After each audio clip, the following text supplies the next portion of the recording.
지난 시간 인사말을 살피면서 사도가 매우 무겁게 이 서신을 시작했던 것을 생각하였습니다.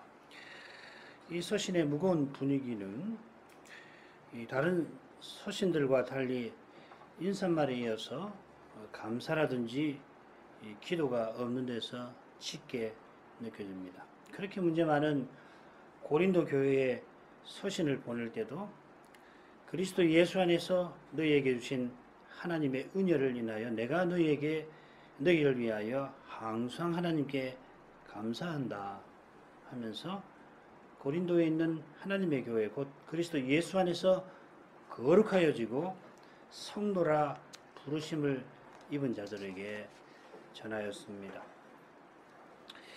갈라디아 교회들에게 보내는 서신에는 사도가 감사나 기도를 뺐는데 그 연유가 오늘 낭독한 말씀에 나옵니다. 6절입니다. 그리스도의 은혜로 너희를 부르신 이를 이같이 속히 떠나 다른 복음 좇는 것을 내가 이상히 여기노라. 본문은 내가 이상히 여긴다 하는 말로 시작됩니다. 은혜의 놀라움과 죄의 심각함을 누구보다 잘 아는 사도인데 그 사도가 납득하지 못할 현실이 갈라디아 교회들에게 일어나고 있습니다. 갈라디아 지역에 여러 교회들이 있었는데 인사말에 쓴 그 표현을 보면은 그 교회들이 얼마나 많은지 모르지만은 여러 교회들이 하나같이 사도가 이상하게 여기는 상황에 있었던 것도 같습니다. 고린도에 보내는 두 서신을 보면 사도가 내가 정신없는 말을 한다 할 만큼 고린도가 심각한 상태에 있었는데도 갈라디아 교회의 문제는 그보다도 심각합니다. 죄의 깊이를 누구보다 헤아리는 사도조차 이상히 여길 만큼 심각합니다. 그 심각함은 이같이 속히 너희가 떠나고 있다 이어 밝히는 표현에 배어 있습니다. 내가 이상히 여깁니다. 이처럼 속히 여러분이 떠나고 있다니요. 그들이 하나님을 떠나고 있는 것인데 떠나도 도무지 생각할 수 없을 만큼 신속히 떠나는 것입니다. 갈라디아 교회들이 지금 하나님을 떠나고 있는데 이런 일을 어쩌면 사도가 지금까지 겪어보지 못한 것도 같습니다. 사도가 이미 어떤 거짓 교사들이 교인들을 이끌고 배도한 일을 틀림없이 경험했을 텐데 이렇게 속히 떠나는 일은 처음인 것도 같습니다. 속히 배도하려 하는 것도 물론 놀라운 일이고 또한 많은 교회가 함께 하나님을 떠나고 있는 것도 실로 놀라운 일입니다. 사도가 놀란 것도 놀란 것입니다마는 사도의 시대에 이러한 일이 있었다 하는 것이 우리에게는 정말 놀라운 일입니다. 사도들이 어떤 분인지 우리가 모르지 않습니다. 그 시대가 얼마나 성신의 역사가 강력하게 드러난 시대였습니까? 그래서 교회가 이후로 어려울 때면 초대교회로 돌아가자 하는 운동이 파도와 같이 일어나곤 하였습니다. 참된 신자와 교회가 늘 동경하는 그런 시대에 이런 놀라운 사도도 놀라는 그런 일이 일어났습니다. 사도가 장차 적그리스도가 나타나서 배도가 전 세계적으로 일어날 일을 예언하였습니다마는 예언한 것과 비슷한 그런 일을 직접 경험할 때 놀라지 않을 수 없습니다. 배도는 말할 것도 없고 지금 우리가 그걸 경험하고 있습니다마는 무릇 죄가 드러나는 곳마다 참된 믿음은 놀라지 않을 수 없습니다. 주님의 은혜가 아니고는 죄의 두려운 현실, 그 결과를 감내할 수 없는 까닭입니다. 죽음의 얼굴을 제대로 본 사람이라면 다시는 그 얼굴을 마주하지 않으려 할 것입니다. 죽기 직전에 그 죽는 거 별거 아니다. 나는 지금까지 산 거 잘 살았다. 좋았다. 그렇게 말하는 사상가가 들어있기는 합니다. 물론 대단한 비범한 분들이긴 합니다만은, 그러나 죽음을 쉽게 생각했던 것과 무관하진 않을 겁니다. 누구보다 죽음을 잘 아시는 예수님은 나사로의 무덤으로 가시면서 우셨습니다. 십자가를 앞두고 할 수만 있다면 이 잔을 내게서 지나가게 하옵소서. 3번이나 간구하셨습니다. 죄의 끔찍함은 다시는 겪고 싶지 않습니다. 죄가 하나도 없는 나라를 바라고 또 바라게 됩니다. 오직 소망 중에 죄로 인한 낙심스러운 현실을 견디긴 합니다만은 겪을 때마다 깜짝 놀랍니다. 어떤 신학 이론으로도 납득하며 담담해지지 않습니다. 끔찍할 만큼 싫습니다. 갈라디아 교회는 그리스도의 은혜로 너희를 부르신 이를 떠나고 있습니다. 그들이 버리고 떠나는 분이 누군지 여러분 아십니다만은 왜 하나님을 부르신이라고 표현한 걸까요? 제가 사도의 그 깊은 심정을 다 헤아릴 수는 없습니다만은 인사말에서 그리스도께서 우리를 이 악한 세대에서 건지셨다 언급한 사실과 붙어 있을 겁니다. 악한 현 세대, 곧 타락한 세상에서 건지시려고 하나님이 그리스도 안에서 우리를 불러내셨습니다. 불러내신 목적은 하나님과 거룩한 사귐에 있게 하심입니다. 이 거룩한 사귐, 성도의 사귐이 교회이고, 교회는 세상에서 불러내신 에클레시아라는 말, 어디로부터 불러낸다는 말인데, 교회는 세상에서 불러내신 무리입니다. 하나님과 거룩한 사귐에 있게 하려고 부르셨고, 부르실 때 그리스도의 은혜로 부르셨습니다. 그리스도의 은혜는 그리스도께서 우리 죄를 위하여, 우리 죄를 대신하여 자기를 들이신 데에 있습니다. 하나님이 자기 아들을 아낌없이 내어주셔서 우리를 불러 하나님과 교제하게 하셨습니다. 원수 노릇하던 죄인을 부르시려고 자기 아들을 죄인처럼 형벌하셨습니다. 그런 분을 갈라디아 교회들이 떠나고 있습니다. 도무지 있을 수 없는 일입니다.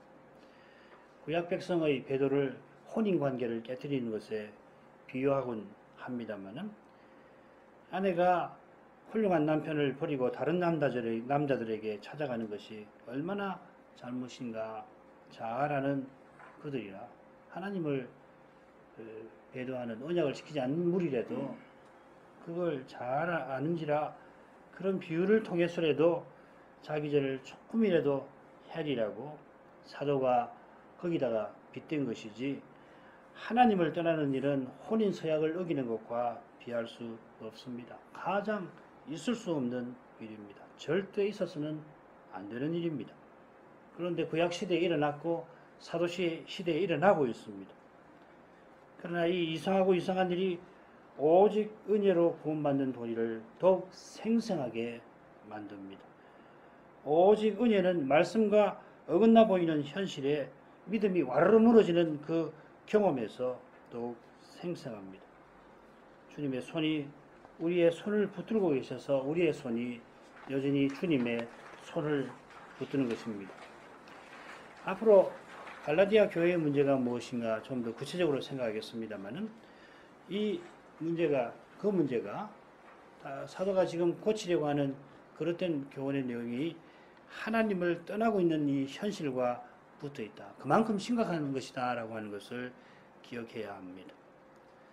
아울러 하나님을 떠나고 있는 갈라디아 교회는 다른 복음을 쫓아갑니다. 자, 이 주제는 이어지는 말씀에서 살피도록 하십시다. 7절, 다른 복음은 없나니 다만 어떤 사람들이 너희를 요란케 하여 그리스도의 복음을 변하려 함이라. 갈라디아 교회들이 하나님을 떠나 다른 복음을 좇으려 한다 했는데, 다른 복음이 실은 없다고 합니다. 우선 이 다른 복음을 하나님과 나란히 언급하는 사실이 흥미롭죠. 이 복음을 여러분이 어떻게 생각하시는지 한번 돌아보십시오. 하나님과 복음을 나란히, 그거는 복음과 그리스도를 동일시하는 것하고 붙어 있을 겁니다. 복음은 그런 것입니다. 어떤 교리책이 아니에요. 그렇죠? 뭐 교리체계도 포함합니다만은 그 이상입니다. 갈라디아 교회들이 하나님을 떠나서 다른 데로 가려 하는데 누구에게 갔냐 하면 다른 복음에게 갔다 합니다. 자, 다른 복음이 어떤 것인가?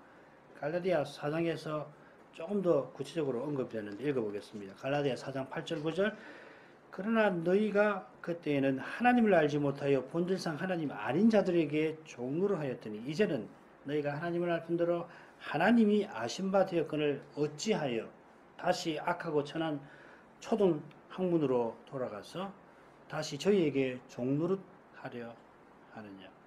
갈라디아 교회들이 예수 믿기 전에 하나님 아닌 것들에게 종노릇 하였습니다. 곧 우상 숭배했는데 이제 다시 돌아가서 종노릇 하려 합니다. 하나님 아닌 것들이 여기서 뭐라고 되어 있습니까? 약하고 천한 초등학문이라 했습니다. 초등학문이 정확하게 뭔지는 4장에서 우리가 아마 3절에 나올 텐데 거기서 상세하게 살필 텐데 문맥을 보면 이 초등학문은 하나님 없는 사람들이 신으로 숭배하는 것들입니다. 아마 당시 별이나 천체를 숭배하는 혹은 이 천사를 숭배하는 것, 이 별들을 아리스토텔레스만 하더라도 이 별들을 그 달 위의 세상하고 달 아래 세상을 구분했거든요. 달 위의 세상, 그 별들이 있잖아요. 그 별들을 신적인 존재라고 생각을 했거든요. 그런 게 당시에 널리 퍼져 있었던 것을 고려하십시오.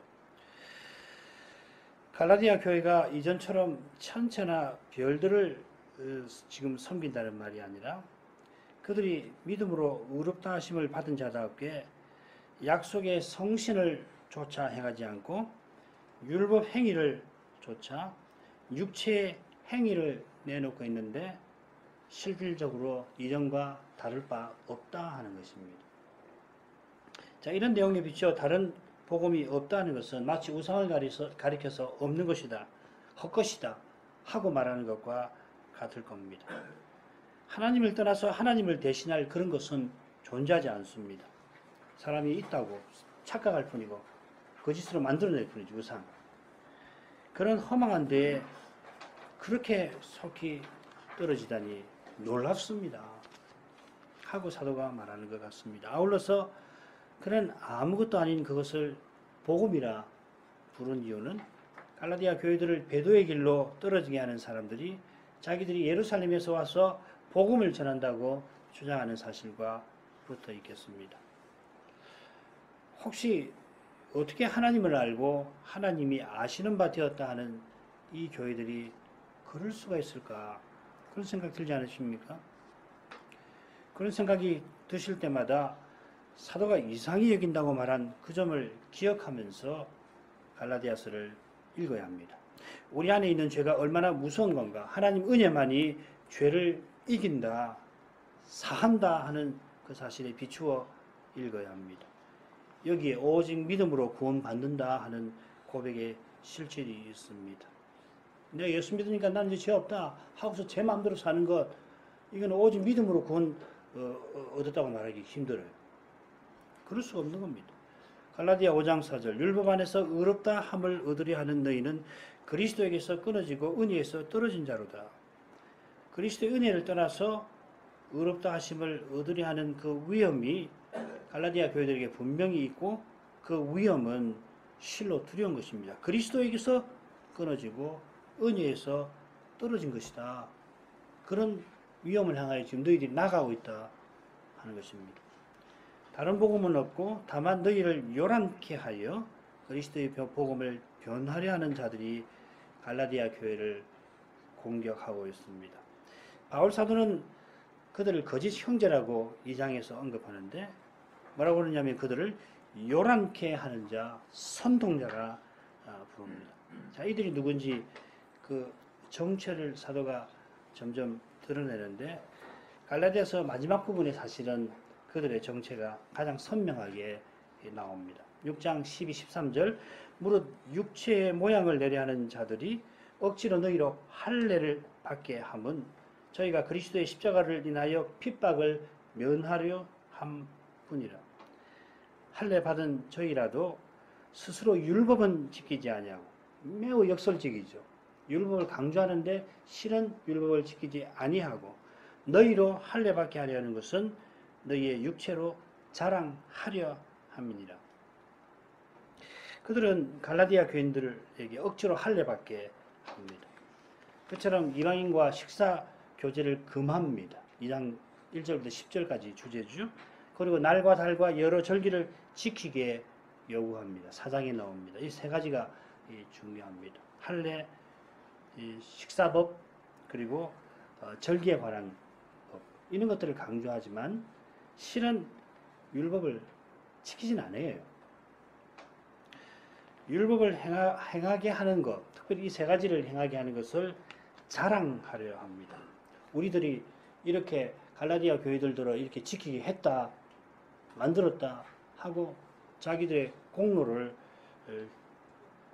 자랑하는 겁니다. 자기를 높이는 짓입니다. 그러니까 그들이 참으로 율법을 지킬 리가 없죠.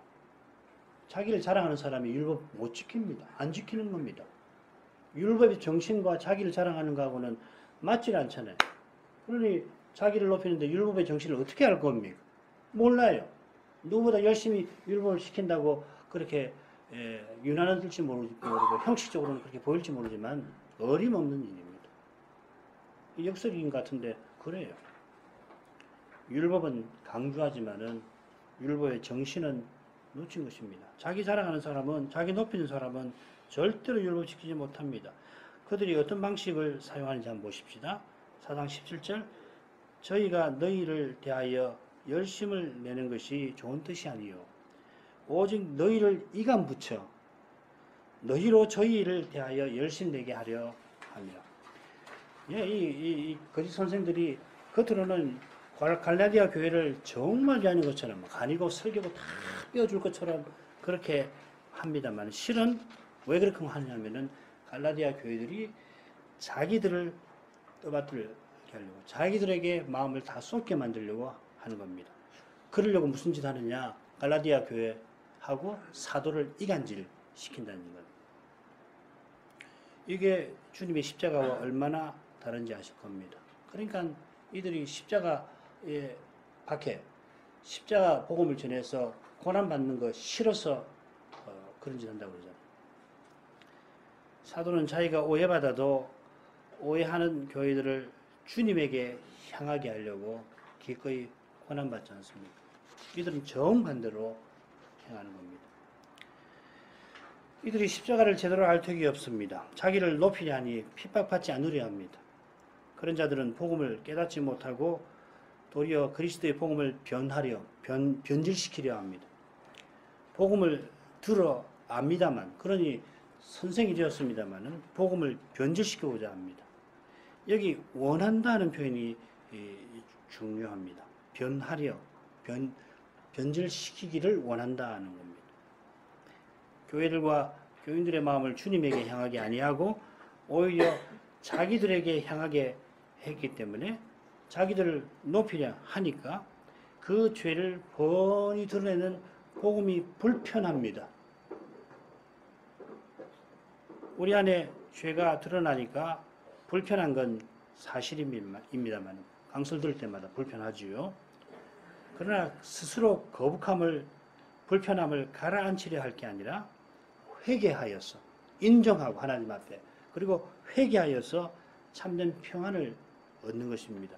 그런데 거짓 형제, 거짓 교사들은 그 불편함을 스스로 가라앉히려고 어떻게 하냐면 복음 자체를 바꾸는 거예요. 자기가 바뀌는 게 아니고 인생이 아무것도 아님을 드러내는 십자가를 전하지 않고 사람의 열심과 업적을 부추기는 말을 한 겁니다. 성경 어디 봐도 그런 말 찾을 수가 없는데 십자가 복음을 바로 깨닫지 않으면 사람 높이고 자랑하는데 성경 말씀 갖다 붙이는 건 너무도 쉽습니다. 내가 십자가에서 이미 죽었고 이제 주님이 내 안에 사신다고 고백하면서도 마음에 들지 않는 사실 앞에서 죽었다는 내가 마치 펄펄 살아서 주님 대신하기가 얼마나 쉽습니까? 날마다 회개하지 않으면 별 수 없습니다. 주님의 사랑 안에서 자기 죄를 늘 깨닫지 못하면 사람 아무것도 아니라는 이 말씀에 무슨 의욕이 나고 무슨 재미가 있겠습니까? 이런 거 전하지 말라는 거예요. 사람이 아무것도 아니면 그럼 뭐 어떻게 하란 말입니까? 그만 이야기하라는 겁니다. 왜 그런가 하면은 주님의 사랑을 맛보지 못해서 그런 거예요. 그거 재미가 없죠. 뭐 행사도 하고 사업도 하고 열심히 뭘 이루자 뭘 하자. 그래야 신이 날 거 아니에요. 근데 뭐 맨날 오니까 뭐 사람 아무것도 아니야. 맨날 죄 이야기를 하고 죄 이야기만 끝나는 게 아닌데도 그런단 말이에요. 주님의 사랑을 참으로 깨닫는다면 사랑의 주님을 전부로 여기지 않을 수 없고 주님이 친히 이루심을 바라지 않을 수가 없게 됩니다만은 그 은혜를 소홀히 하거나 떠나면 말할 것도 없고 그 은혜를 소홀히 하면 누구라도 별 수 없습니다. 선생이란 사람이 사람의 열심을 추구하고 자기를 높이려 했으니 마침내는 복음도 바꾸려고 했던 겁니다. 8절 9절 그러나 우리나 혹 하늘로부터 온 천사라도 우리가 너희에게 전한 복음 외에 다른 복음을 전하면 저주를 받을지어다. 우리가 전에 말하였거니와 내가 지금 다시 말하노니 만일 누구든지 너희에 받은 것 외에 다른 복음을 전하면 저주를 받을지어다. 이 선동자들이 복음을 변질시켰는데 변질시킨 복음은 원래 어떤 것인가 하면 우리가 너희에게 전한 복음, 곧 너희가 받은 그것과 다른 것입니다. 달리 평인하면 참된 복음은 모든 믿는 자에게 구원을 주시는 하나님의 능력이고 그걸 굳게 지키고 헛되이 믿지 아니하면 틀림없이 구원 얻게 하는 것입니다. 그 복음은 사도들이 전하고 교회들이 받은 것입니다. 사도가 전하는 그것을 사도가 그리스도께 받은 것입니다. 사도가 전한 것이라는 이 표현에서 사도적 전승, 사도적 전통이라는 말이 나왔습니다. 고린도전서 11장 2절에 너희가 모든 일에 나를 기억하고 내가 너희에게 전하여 준 그대로 그 유전을 너희가 지킴으로 너희를 칭찬하라. 고린도 교회가 그렇게 문제가 많았지만은 이 전통을 지켜서 교회라고 부른 것입니다. 이 이제 유전을 파라도시스, 전승, 영어로는 트래디션이라고 하는데 그 전통이라는 말이죠. 사도가 전하고 교회가 받은 전승의 내용이 뭔가 하면 고린도전서 15장 3절 이하에 나옵니다. 성경대로 그리스도께서 우리 죄를 위하여 돌아가시고 성경대로 사흘 만에 다시 사신 것이 이 전승의 핵심입니다. 바로 이 내용이 우리가 지난 시간 갈라디아서 인사말에서도 살폈습니다. 사도는 그리스도가 그의 십자가에 못 박히신 것을 전했고 그처럼 그리스도께서 죽은 자 가운데에서 다시 살아나셨다고 전했습니다. 고린도전서 2장 15장입니다. 여기에 사도와 선지자가 교회에 터라는 뜻도 있습니다. 사도가 전한 대로 그리스도를 전하고 받는 거기에 교회가 있습니다. 교회는 그리스도 위에 서고 그리스도께 자라갑니다. 그리스도로 살고 그리스도를 드러냅니다. 그리스도의 부활 생명이 예수의 죽음을 짊어지는 삶으로 드러나는 겁니다. 죄의 종로로 돼서 벗어나서 자유로운 아들이 되어서 기꺼이 형제에게 이웃에게 종로로 사는 것입니다. 자기를 비워 종의 형체 입으신 그리고 십자가를 지신 그리스도처럼 사는 것이 죽은 자 가운데서 부활하신 그리스도를 드러내는 것입니다. 이 사도적 전성이 교회가 언제든지 붙들어야 할 그 전통입니다. 이 전통에서 벗어나면 결국 사람이 세운 전통의 가치입니다. 앞서 살핀 대로 갈라디아 교회 문제에 그런 비슷한 면이 있었습니다. 오직 그리스도만이 참된 자유를 주십니다. 복음만이 참된 해방을 맛보게 합니다. 말씀에서 벗어나면 그래서 사람을 자랑하면 별 수 없이 죄에게 종노릇하거나 포로로 지냅니다. 복음을 깨닫고 또 깨닫고 나가야 합니다. 매 순간 그리스도의 공연을 의지하면서 성신의 인도를 받아야 합니다. 우리를 인도하시는 성신은 그리스도의 것, 그리스도의 말씀, 곧 사도적 전성을 가지고 그리스도의 영광을 드러내시는 분입니다. 그게 요한복음 다락방 강화에 나오는 말씀 아니에요. 그리스도의 몸과 그리스도의 지체로 살아서 그리스도의 인격과 사랑을 나타내게 하시는 것이 성신의 인도하시는 실질입니다. 성신의 인도를 받아서 내가 무슨 대학을 가고 내가 무슨 직업을 찾고 예, 성신의 인도를 받아서 하는 겁니다. 왜 그렇게 해야 하는가 하면은 그리스도 인격과 사랑을 드러내기 위하여 그렇게 하는 겁니다. 그렇게 인도하시는 거예요. 구체적으로. 사도는 우리가 전한 복음과 다른 복음을 보십시오. 우리가 전하더라도 받거나 따르지 말라. 이게 중요한 말이죠. 자기가 전했어요. 자기가 전했는데 전한 것과 다른 것을 내가 전하면 받지도 말고 따르지도 말아라. 내가 전했으니까 받으라는 말 아니잖아요. 사도가 전했으니 받는 게 아니라 사도가 복음을 전했으니 복음을 받는 것입니다. 복음을 전하니까 사도입니다. 사도니까 마땅히 복음을 전해야 하고 복음을 전하니까 그 복음을 받으라 하는 것입니다. 사도에게 그렇다면 목사는 말할 게 없습니다. 목사니까 당연히 복음만 전해야 합니다. 목사가 복음을 전하니까 당연히 그 복음을 받는 겁니다. 이런 일은 오직 성신의 능력에 있습니다. 목사가 저는 말했으니까 다 하나님 맞습니다. 어림만 분음치 없는 이야기예요. 어림없는 이야기입니다. 목사가 성신을 의지해서 부족하지만은 복음을 전하면은 저기 복음이구나 하고서 받는 거예요.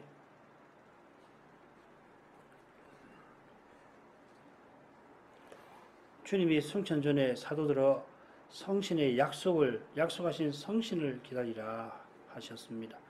성신이 복음을 전하고 받게 하십니다. 사람이 특별해서 복음 전하고 사람이 남과 달라서 복음을 받고 깨닫는 거 아닙니다. 오직 은혜로만 전하고 받습니다. 이런 고백 위에 철저히 서야 복음 목사가 전하니까 곧 하나님 말씀이라는 거짓에 빠지지 않고 우리가 남과 달라서 우리는 좋은 말씀을 늘 받고 또 받아야 한다.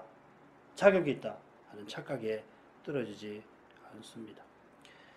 사도는 하늘로부터 온 천사라도 사도적 전성과 달리 전하면 저주받는다 선언합니다. 천사를 거론하는 것은 구약 계시가 천사들로 말미암은 것과 붙어 있습니다. 할례 받아야 한다 강조했던 거짓 선생들이 이런 사실에 근거하여 아마 천사를 높였을 겁니다. 갈라디아 3장에서 이 주제를 더 생각할 겁니다만은 율법이 천사들로 말미암아 주신 것입니다만은 사도는 율법보다 약속 복음이 앞서고 중요하다. 약속을 430년 전에 아브라함을 통해서 주셨는데 430년 후에 온 율법이 어떻게 그 약속을 폐하느냐? 그럴 수 없지 않느냐? 강조합니다. 복음을 전한다는 사람이 천사의 권위를 빌린다는 것은 실로 어리석은 짓입니다. 이 주제가 히브리서 1장 후반부에 나오는데 한 말씀만 인용하겠습니다. 천사들로 하신 말씀이 견고하게 되어 모든 범죄함과 순종치 아니함이 공변된 보응을 받았거든. 율법을 어기면 거기에 해당되는 처벌을 받았거든. 우리가 이같이 큰 구원을 등하니 하면 어찌 피하리요? 이 구원은 처음에 주로 말씀하신 바요. 들은 자들이 우리에게 확증한 바니 율법 천사들로 전하신 율법을 범할 경우에 거기에 해당되는 형벌을 받지만은 이같이 큰 구원 주로 말씀하신 그 복음을 거부하면 아예 피할 수 없는 형벌을 받는다는 것입니다. 그처럼 사도가 말하는 저주는 앞서 인용한 갈라디아 5장 4절처럼 그리스도에게서 끊어지고 은혜에서 떨어지는 것입니다. 바로 이 사실에 근거하여 이 큰 구원을 말하는 겁니다. 달리 표현하면 저주가 실로 두렵고 끔찍한 것은 다른 데 있는 게 아니라 이 그리스도에게서 끊어지는 데 있습니다. 그리스도는 하나님의 사랑 자체입니다. 하나님의 사랑에서 완전히 끊어지는 것이 저주입니다. 사랑이신 하나님을 떠나서 사는 것은 스스로 저주 아래 떨어지는 것입니다. 하나님을 저버린 세상에서도 여전히 하나님이 사랑하시는 하나님의 사랑이 나타나니까 세상이 이만큼 살만합니다만은 살만한 그 세상의 마음을 빼앗기는 것은 실로 어리석고 살만한 세상에서 살만한 그 의미를 발견하지 못하는 것은 그리스도를 발견하지 못하는 것은 실로 불행한 일입니다. 사도는 우리가 전에 말하였거니와 하면서 전에 한 말을 다시 한다 합니다. 전에 사도가 거짓 선생에 대해서 경고한 것입니다. 에베소 장로들에게 마지막으로 사도가 전한 말씀을 보면 알 수 있습니다. 사도행전 20장 29, 30절 내가 떠난 후에 흉악한 이리가 너희에게 들어와서 그 양떼를 아끼지 아니하며 또한 너희 중에서도 제자들을 끌어 자기를 좇게 하려고 어그러진 말을 하는 사람들이 일어날 줄을 내가 아노니. 갈라디아 거짓 선생들이 자기를 향하여 열심내게 하려 한다는 것을 살폈는데 사도가 경고한 것과 어쩌면 이렇게 똑같습니까? 이렇게 똑같은 것은 참으로 양떼를 아끼고 주님을 좇게 하는 일이 오직 복음을 순전히 전하는 데서만 가능한 까닭입니다. 복음을 벗어나면 누구라도 별 수 없습니다. 사도는 자신의 삶과 봉사를 들어 갈라디아 문제를 제기하는 이 단락을 마무리하려 합니다. 10절입니다. 이제 내가 사람들에게 좋게 하랴 하나님께 좋게 하랴 사람들에게 기쁨을 구하랴 내가 지금까지 사람의 기쁨을 구하는 것이었다면 그리스도의 종이 아니니라. 이 말씀은 문제를 제기하는 단락, 오늘 살핀 6절서부터 쭉 이어지는 단락을 마무리하는 동시에 다음 시간에 이어지는 사도의 자전적 단락을 시작하는 말씀입니다. 사도가 전에 거짓 선생이 출현해서 갈라디아 교회가 받은 것과 다른 복음 전할 일을 경고했고 지금 그런 사람들에게 저주를 선언합니다. 그처럼 지금 이제 자신이 어떤 태도로 봉사해야 하는지를 갈라디아 교회 앞에 분명히 보입니다. 사도는 사람들에게 좋게 하랴 하나님께 좋게 하랴 했는데 무슨 뜻일까요? 앞서 거짓 교사들이 갈라디아인들에게 열심내는 사람들이라 사도가 지적한 것을 기억하실 겁니다. 거짓 선생들이 갈라디아 사람들에게 교인들에게 그들의 마음을 얻으려고 그들에게 많은 관심을 기울이는 태도를 취한 건데 그들의 마음을 얻으려고 얼마나 그들에게 좋게 했겠습니까? 얼마나 비위를 맞췄겠습니까? 얼마나 자랑 그들의 좋은 점을 칭찬이겠습니까? 그런데도 그들은 바울 사도가 사람에게 좋게 하려고 할례를 행하지 않아도 좋다고 아마 선전했던 것 같아요. 바울 사도 왜 할례 안 전하는 줄 아느냐? 사람들에게 좋게 하려고 사람 마음을 얻으려고 저러는 거다. 그러나 그들은 할례를 행하게 하면서 자기를 자랑하려 했습니다. 하나님을 자랑해야 하는데 사람을 자랑하려는 목적에서 사람을 기쁘게 하려 했던 겁니다. 자기 곧 사람을 기쁘게 아니하고 하나님을 기쁘시게 하려는 사람이 이웃을 참으로 기쁘게 합니다. 로마서 15장 2절 3절입니다. 우리 각 사람이 이웃을 기쁘게 하되 선을 이루고 덕을 세우도록 할지니라. 그리스도께서 자기를 기쁘게 아니하셨나니 기록된 바 주를 비방하는 자들의 비방이 내게 미쳤나이다 함과 같으니라. 그리스도께서 하나님을 향한 그 비난을 십자가에서 받고 십자가에서 돌아가신 까닭에 우리를 구원하여 우리에게 참된 기쁨을 안겨주셨습니다. 그처럼 사도도 이 그리스도의 생명을 살아내므로 모든 일에 모든 사람을 기쁘게 해서 나의 유익을 구하지 아니하고 많은 사람의 유익을 구하는 많은 사람으로 구원 얻게 하려는 삶으로서 하나님께 영광을 돌렸던 것입니다. 당장의 오해와 미움을 받더라도 말씀을 붙들고 그리스도로 행하는 사람이 사랑하려는 마음을 잃지 아니합니다. 그런 사람이 사도처럼 복음을 순수하게 전하고 순수하게 전한 복음을 겸손히 받습니다. 오해와 미움 받기 싫어서 사람에게 좋게 하면 그리스도의 종답게 살지 못합니다. 말씀 전하는 일은 말할 것도 없고 다른 소명 행하려고 해도 마찬가지입니다. 오늘 이만큼 하겠습니다. 돌아가신 아버지, 사도가 갈라디아 교회의 심각한 문제 앞에 크게 놀랐지만은 현실의 어려움을 피하려고 사람에게 기쁘게 하지 아니하고 오히려 그리스도처럼 미움과 비난을 기꺼이 당하며 다만 말씀을 순수하게 전하였습니다. 이게 결코 쉬운 일이 아닌 줄 압니다. 인생이 너무도 연약한 까닭입니다. 이런 연약함을 늘 깨닫고 겸손히 하나님 은혜를 구할 수 있기를 기도합니다. 날마다 죄를 깨닫고 회개하며 성신을 의지합니다. 성신은 주님의 교회에서 그리스도의 것으로 사도적인 전성으로 그리스도의 영광을 드러내십니다. 사람은 연약하고 부족할지라도 이런 연약한 인생을 통하여 성신은 틀림없이 교회다웠게 서나갈 말씀을 전해도 주시고 깨닫게도 하실 것입니다. 이 성신님을 저희가 의지합니다. 예수님 이름으로 기도합니다. 아멘.